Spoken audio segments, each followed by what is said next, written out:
My name is Sevelian Deshimona Kayo from Namibia. I'm a student at UPSI studying IT, and I wrote a book about top attractions in Namibia. Actually, it's an ebook. Okay, Namibia is a beautiful country with so many places of interest. The landscape of Namibia is defined by its natural asset. People use all sorts of words to describe it, such as vast, endless, beautiful, unimaginable, among others. A good word as far as words go, but they don't really do Namibia top attraction justice. Just find a beautiful place in Namibia and get lost. This is our ebook, and the title of our ebook is Nam Attractions.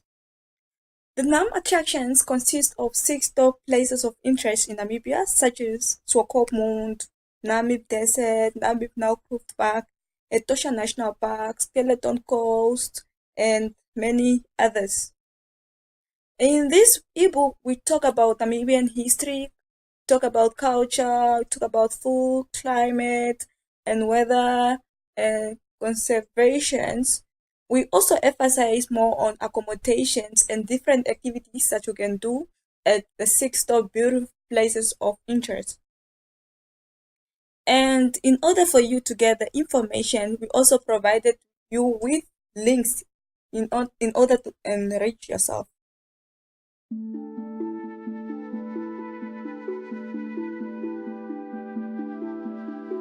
I love Namibia because it's a truly wild experience.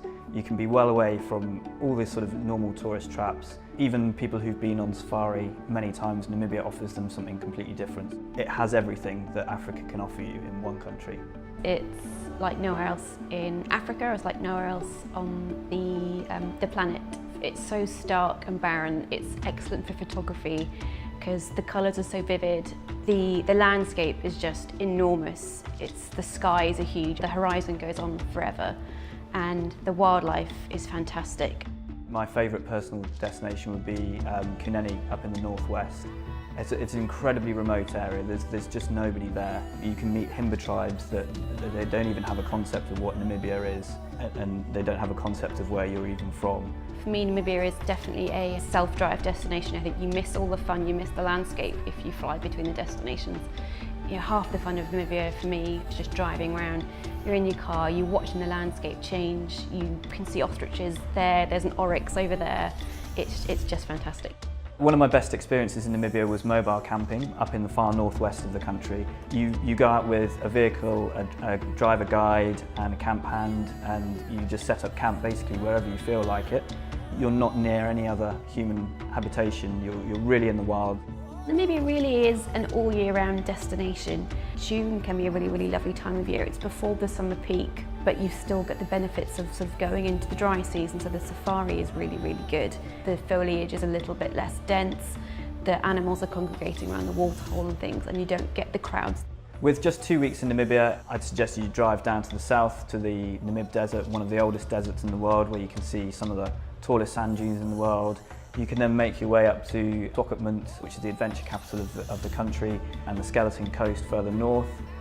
From there you'd probably go into Damaraland, which is incredible for desert-adapted flora and fauna and some amazing scenery.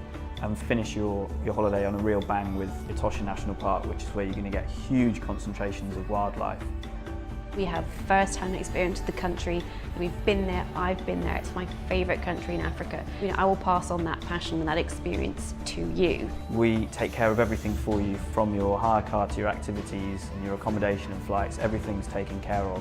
You'll have driving directions and maps. We'll even give you a cooler box in your car so that you can have a cold drink on the long drives.